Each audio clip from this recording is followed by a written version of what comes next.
toute l'actualité à temps réel sur Référence TV. Référence TV, la chaîne de l'innovation. asalaamaaleykum wa rahmatullah maa ngi nuyu téléspectateur yëpp di leen ziar man la Thiané Laye Fall di artiste plasticienne nekk ci village des arts am fi atelier maa ngi door nag sama art en 89 boobu maa ngi nekkoon au lycée Kennedy mais benn jour ma jaaroon demoon Point E dem école des arts mu fekk ñu affiché concours pour entrer à l'école des beaux-arts man tamit comme art dafa mës a nekk ci man ni naa dugg naa inscrire bi ma inscrire yàlla def ma réussir test bi ci laa intégré l'école nationale des beaux-arts mais nag yàgguma fa ndax dama def année préparatoire bi après ma voyagé ma dem Mauritanie fa laa nekkoon depuis 90 bi ma demee maa ngi doon def nag sama continuer art bi foofu bi ma nekkee foofu j'avais intégré un collectif bu ñuy wax AMAP association mauritanienne des plasticiens ma intégré ko di liggéeyandoo ak ñoom de temps en temps des fois ñu yóbbu expo Nouadhibou des fois ñu ñëw rester à Nouakchott parce que AMAP Nouakchott la résidé woon ba 2005 nag ci laa ñibbisi Sénégal bi may ñibbisee Sénégal ma dellu si waat ak samay ancienne connaissance mu yeewu ko ci mel ne Adama Boy par exemple fekk ma ni ma déedéet foog parce que boobu dama daan liggéey mais sama biir kër laa doon liggéey ak sama ay xarit yoo xamante ni c'est des artistes comme ku mel ne Jules Lila di sama frère ñu daan liggéeyandoo ci biir kër gi Adama ñëw ni ma non il faut que nga ñëw intégrer collectif bi ci laa ñëw intégrer collectif bi avant nag Blaise Senghor rek laa daan fréquenter fa laa daan nekk mais bu collectif bi dee exposé ma bokk ci kii bi expo bi ci laa commencé nag di exposé ak collectif bi ba léegi nii yàlla def ma ñëw ci atelier bi fii au village des arts ba yàlla def ma am fii foo xamante ni fi laa nekkandi di fi liggéey macha allah. waaw art nag man dama ko mës di dund parce que man damay wax naan avant bu ma deful woon art plastique musique laa doon def parce que musique laa njëkkoon di commencer dama daan woy bon mais comme fi ma yeroo ñoom bëgguñu woon musique bi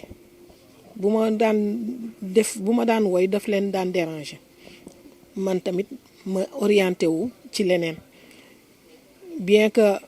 de tout le temps sama port vestimentaire dañ ma daan wax fu ma génn dañ may wax yow artiste nga parce que li ngay sol artiste moo koy sol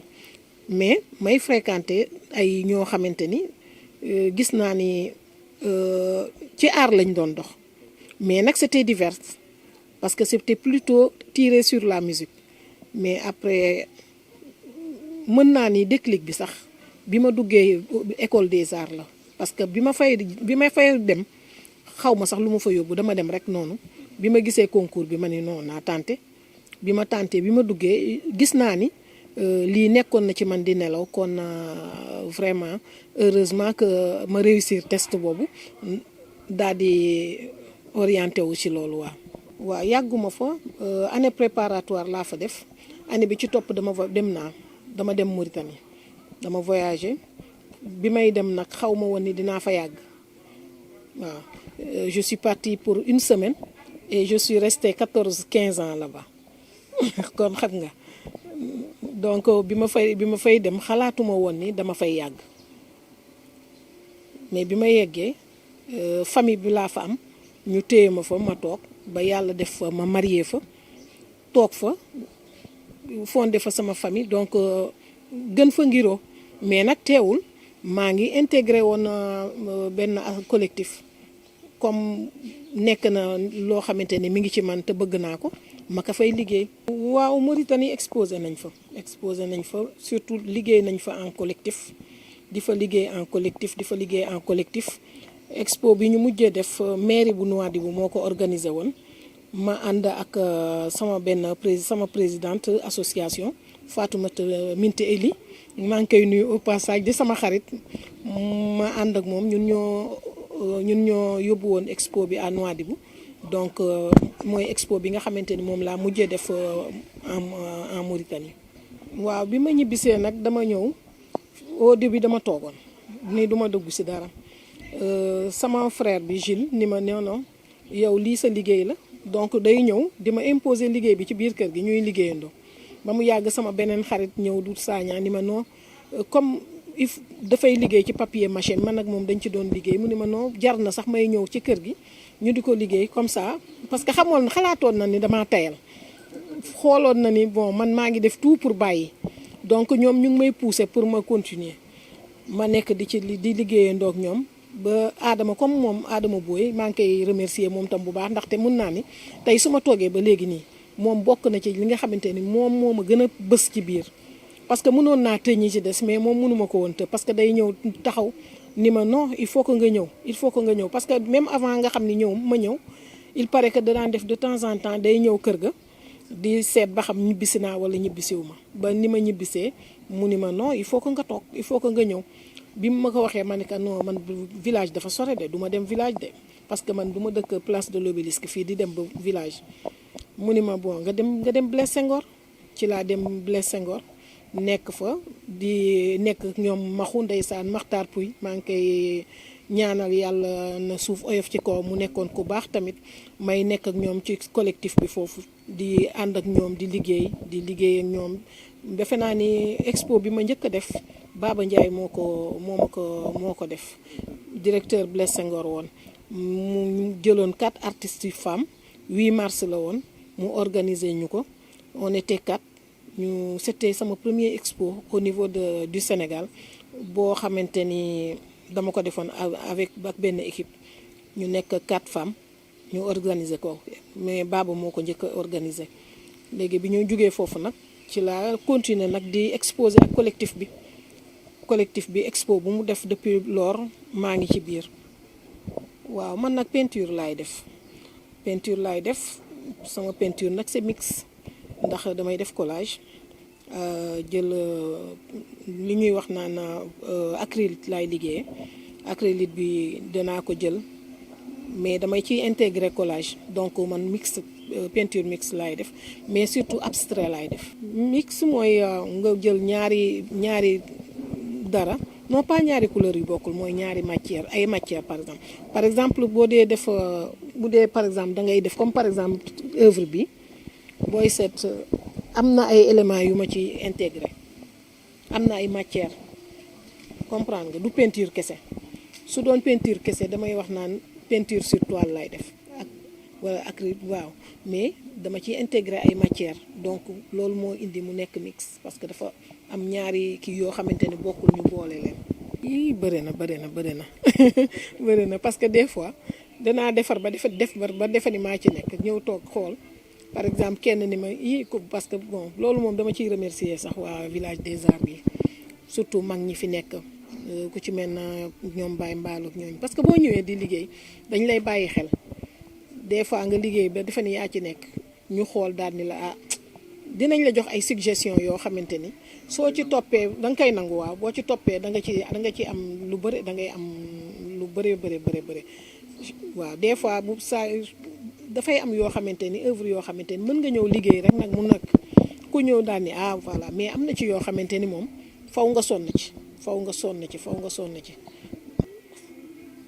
bon par exemple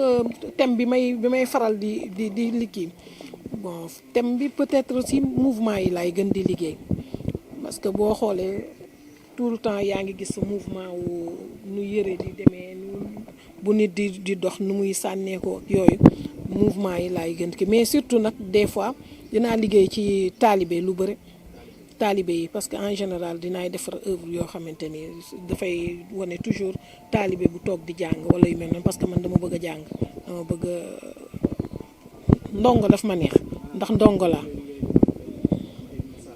waaye ay message yu muy kii surtout ndongo buy jàng wala jigéen ñi nekk ci activité wala yooyu waaw fii lañ koy jële mais même ku ci mel na man récupération lay gën di def li ñuy wax naan artistes yi dañuy dem ba dañuy dof ndax dangay dox ba mu yàgg nga romb dara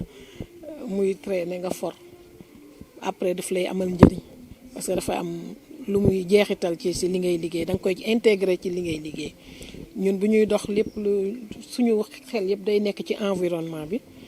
léeg-léeg ñu gis loo xamante ni xëy na nit ñi duñ ko faale duñ ko soxla waaye da ngay ñëw yow da nga koy jël parce que daf lay amal njëriñ. Expo yëpp am na solo ci man mais bu may wax dama naan bi nga xamante ni mooy biennale bi passé nga xamante ni dama def sama expo individuelle nga xamante ni pour la première fois ma exposé man kese te ànduma kenn waaw boobu moom neex na ma torop waaw muy biennale bi passé foofu tam ma ciy remercier vraiment Ousmane Faye bu Factory nga xamante ni moom ma jox espace am ma liggéey fa mu jox ma espace am ma exposé fa. Collectif bi dafa am solo parce que xam nga ay jigéen dañuy daan faral di yaakaar ne duñu ànd duñu booloo mais ñu jigéen ñi dañu ànd dañu booloo Adama di ko fédéré moom ak Aïssatou ñu koy fédéré vraiment sonn ci loolu nag foo leen fekk ñu ngi xool luy avancer jigéen ñi te xam nga c'est pas évident des fois ñun ñu ci bëri dañuy toog suñu kër yi duñu xam sax lu xew mais ñoom ci ñu ngi daw di xool naka la ñuy def ba ñu gis ñu naka la ñuy def ba am visibilité même xale yi nga xamante ni dañuy soog a génn ñoom ñu ngi def tout pour xëccaat xale yi pour que ñu génn am visibilité donc collectif bi dafa am solo parce que dafa tax jigéen ñi gën a ànd ku ci nekk ñu gis nu mu tuddati diversité bi nga xamante ni moo nekk ci suñu liggéey ku ci nekk di xool sa morom di ko bàyyi xel voilà des fois dañuy organiser ay workshop fii comme 8 mars bi passé dañuy organiser ay workshop yi bu ñu ko organiser ku nekk teg liggéey ñu waxtaan discuter waaye ku nekk tam bàyyi xel sa morom ku nekk tam gën a jàppaat sa morom. waaw xam nga jàppale moom mënut a weesu tey ji fii ñu nekk rek jàppale la tey xam nga ñu ngi nii tey village des arts activité yu bëri dañ ko fiy def te xam nga ni fii bu ñuy wax état la Blaise Senghor dañ fay nekk di fa def ay activité foofu tamit xam nga état la te Blaise Senghor ñun dañu fa am beneen association boo xamante ni muy le REFEC boobu tam ñun dañu ciy nekk lu bëri te REFEC c'est le réseau des femmes entrepreneurs culturelles te boobu depuis 2011 bi ñu ko tegee ba tey ñun ñoo koy nekk di ci dox di ci wax ñoo koy kii man je suis le secrétaire général depuis 2011 bi ñu ko mettre en place ba léegi actuellement Adama mooy présidente bi Mariama Diédhiou moo fa nekkoon après mu pare Adama jël mais foofu tamit dañ fay def activité yu bëre te loolu tam ci jàppandi la bokk bu ñuy réunion fa la ñuy réunion suñuy daje fa la ñuy daje des fois ñu organiser fa ay foire fii tamit lépp lu ñuy def ci village bi dañuy am ñu def ko des fois ministère tamit xam nga tey soo soxlaa nga wax leen ñu jàpp ci kon ñu am nañu jàppandi bi xëy na bu gënoon a yokku gën a neex waaye nag ñàkkuñu jàppandi nag wax dëgg yàlla parce que sooy def dara nga gestu gis sa ministère de tutelle rek xam nga déjà c'est quelque chose. Ça dépend xam nga tamit du toujours la ñuy nekk di laaj ak yooyu ñun événement ba événement ci la ñuy nekk di kii xëy na bon dañuy wax naan par exemple des fois bu ñu toogee ba mu yàgg waa patrimoine tey par exemple ñëw xool tableau jigéen ñi œuvre jigéen ñi jigéen bu nekk ñu jënd benn déjà ci jàppandi la mais nag bu gënoon a bëre bu gënoon a am tout le temps ay achat de yooyu dinañu dimbali parce que xam nga ñun nag suñu œuvre yi jaay ko yombul te du ku nekk moo koy jënd donc ñoom ñoo ci mën a jàpp bu baax a baax di gën a encouragement bi daal mooy di gën a jënd parce que defe naa ni espace yi ñu ko mën a def bëri na chaque année bu ñu mënoon gën a yokk achat yi dina baax ça dépend xam nga œuvre moom ku nekk ak looy jaayee sa bos tey yi amul ñu prix fixe boo xam dañ naan œuvre yëpp yi toll nii temps lay jar yu toll nii temps peut-être des fois day varier yëpp selon artiste bi day varier tamit selon liggéey bi selon dimension yi mais en tout cas daal du ku nekk muy ñëw di ko jënd waaw muy aussi au niveau de samay xarit parce que man ancienne canadienne la te samay promotionnaire dañu nekk ñoom xam ni tamit dañu jàpp ci sama liggéey bu bëree bëri en général dinañuy toog ba mu yàgg yu woo ma ni dañu bëgg a œuvre pour jàppale ma dañuy jënd voilà dañuy jënd samay œuvre su ma organiser dañuy ñëw taxaw liñ ci mën ñu def ko ci dañ may encourager donc mi ngi noonu baax a baax ndax xam nga xale yi dañuy ñëw bootu ci mag ñi xam nga xale bu bootoo ci mag rek day am lu bëre te xale yi wax dëgg yàlla am nañu vision bu bëre bu mag te ba tey ñu ngi ànd ak ñun te xam naa ne daal relève bi dina baax waaw dina baax waaw xanaa ñu gën a topp mag ñi rek parce que xam nga ñun ñi man damay wax ni man sama xalaatu ku nekk dafay am solo nit ki doo sa xalaat rek bu mu la doy parce que ku la njëkk ci néeg bu lëndëm moo lay woon fan ngay taale lampe bi ñun des fois dañuy ñëw fii da ngay liggéey nga gis kenn romb si seen ñàkk ki ñaan fii ci village bi da ngay gis kenn romb rek xool daan ni la yow sa lumière bi des na de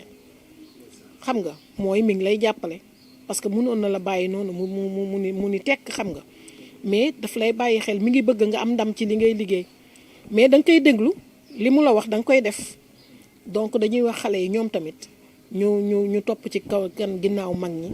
di bàyyi xel di déglu seeni suggestion parce que ku ci nekk en fait art dañuy wax que ni c'est relatif ku nekk li nga yëg ngay génne waaye du tee daf ci am yu sew-sewaan yoo xamante ni dafay universel te ku la ci bàyyiloo xel rek mi ngi lay jàppale waaw maa ngi remercier nag wax dëgg yàlla le village des arts di remercier ndaxte ñoom opportunité bi ma am ni tey fii laa ko am di remercier mooy les autorités waaye di remercier surtout collectif bi ma nekk muy le CPS jiite ki ko jiite muy Adama Boy muy koo xam ne dafa sonn nag ci sama liggéey damay xeex ak moom sax ci sama liggéey ak Aïchatou nga xamante ni ñoom ñoo ŋànk CPS di remercier waa CPS yëpp nag di remercier sama famille sama njaboot surtout parce que des fois say njaboot ñoo lay dañ lay jàppale man dama am sama doom sama taaw ma koy nuyu madame Diambou daf ciy jàpp daf ci taxaw bu bëree di remercier képp koo xamante ni rek xam naa la te ngay jàpp ci sama liggéey waaw di remercier vraiment sama famille bu baax a baax parce que xam nga booy xëy di dem te kenn nuyu la foo jëm heure boo ñëwee kenn nuyu la foo jóge mooy jàppale nañ la parce que am na nuñ la doon kilee bundu xataale rek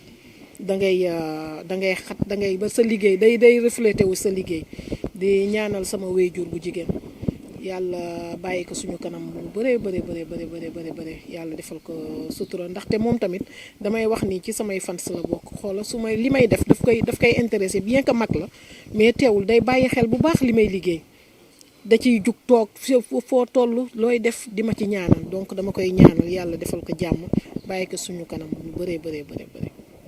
en tant que citoyen mooy ñu bàyyi xel artistes yi ndax xam nga réew art moo koy dundal art dafa bokk ci li nga xamante ni day booster économie réew te am nañu yaakaar ni dinañu ci bàyyi xel bu baax a baax waaw ñu góorgóorlu bu baax ci artistes yi jàppale leen surtout nag jigéen ñi parce que ñun jigéen ñi la ñu wax ñu gën ñu jàppale parce que xam nga liggéeyu jigéen dafa doy waar parce que jigéen dafa am liggéeyam ba pare am këram xam nga góor moom libre na mais ñun jigéen dafa diis liggéey bi day diis des fois da ngay liggéey ba pare yaa ngay daw yaa ngay lijjanti ji sa kër des fois li ngay am yaa ngi xool ba xam boo ci jëndee peinture mbaa dina des pour kër ga te xam nga jigéen dafa baaxoo di jàppale li ca kër ga luñ la jox du doy danga naan naa ci dolli te vraiment bu doon suñu sagoo ñu di ñu jàppale bu baax ñun jigéen ñi waaw di ñu jàppale bu baax di ñu bàyyi xel daal. xanaa mu xam ni jigéen la mu bàyyi xel artistes yi waaye mu bàyyi xel artistes yu jigéen ñi waaw mu xool ni que moom ci boppam sax li ñuy dund daf koy dund parce que xam nga ni comme ni ma la ko waxee rek jigéen moom li muy mooy 24 heures sur 24 lay marché ndax da ngay liggéey fii liggéey ca kër ga dooy nelaw sax yaa ngi liggéey yaa ngi xool ci xam nga jigéen li muy def day bëgg mu réussir moom dañ koy ñaanal yàlla yàlla may ko ndam parce que jigéen dafa fonk li muy def dafa mën challenge day bëgg lépp loo xamante ni jox nañ ko mu am ci ndam ndax day bañ dafa bëgg waaw góor jigéen dafa bëgg waaw góor day bañ ku ko yeb donc ñun ñii ci suñu domaine dañuy bañ ku ñu yeb moom tam xam naa ni ci noonu lay doxee ñuy ñaan yàlla nañu yàlla defal jàmm rek ba yi nga xamante ni moom la ñuy jublu muy biennale bii di ñëw ñu jaarale ko ci jàmm et puis yàlla def sutura ba vraiment ñu am lu kawe suñu jot en tout cas daal dañuy xaar ci moom mu gën a góorgóorlu pour ñu booster waat suñu domaine bi. maa ngi lay remercier yow mi nga xamante ni Fall Yaram da nga bàyyi sa yëpp ñëw vraiment defal ma lii di remercier téléspectateurs yëpp di ñaan yàlla bu muy suñu mujjantelu jotaay di wax ni que nañ leen dem Saint-Louis nag parce que fi mu ne ni ñu nga jëm Saint-Louis ca festival de jazz ba dañu am expo foofu waaye di jox ñëpp dig daje tamit galerie Yacine parce que dimanche tamit foofu la ñuy daje ji am fa expo bu am solo boo xamante ni dañ ko fay def tamit di wax ni tamit nit ñi nañu bàyyi xel di ñëw di visiter ci village des arts bu ñu ñëwee fii moom dinañu gën a xam parce que am na ñoo xamante ni xamuñu li ñuy liggéey des fois dañ lay séen ngay dem di ñëw rek xamuñu li ñuy liggéey mais ñuy wax na nit ñi nañu jéem a fexe ba nit ñi di ñëw daal ci village bi di xool dina tax ñu gën a xam li ñuy def lu mu doon di ñaan Sénégal yàlla na fi yàlla def jàmm ju kawe njort def sutura su bëree bëree incha allah ci kàttanu suñu borom di ñaanal gouvernement bu bees bi yàlla defal leen ndam am nañu ci ñoom yaakaar yàlla bu yaakaar tas yàlla na yàlla def sutura daal. Toute l'actualité à temps réel sur Référence TV. Référence TV, la chaîne de l'innovation.